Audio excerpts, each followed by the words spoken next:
જય હિન્દ ખેડૂત મિત્રો, વિડીયોમાં તમે ટ્રેક્ટર અને ટેલર આખો સેટ જોઈ રહ્યા છો તે વેચવાનો છે। વિડીયોમાં તમે ટ્રેક્ટરની કન્ડિશન જોઈ શકો છો। Eicher 380 company fitting engine, gear hydraulic complete, tyre 80%, ટ્રેક્ટરમાં કોઈ પ્રકારનો ફોલ્ટ નથી।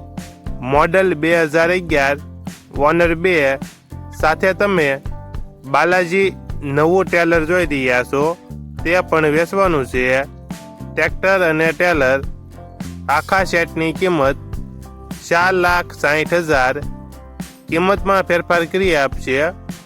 આખો સેટ તમને ક્યાં જોવા મળશે તેની વાત કરવામાં આવે તો જામનગર જિલ્લામાં જોવા મળશે। ટ્રેક્ટરના માલિકનો નંબર નીચે આપેલો છે, ત્યાંથી તમે વધુ માહિતી માટે માલિકનો કોન્ટેક્ટ કરી શકો છો અને તમારા વધુમાં વધુ મિત્રોને વિડીયો શેર કરો।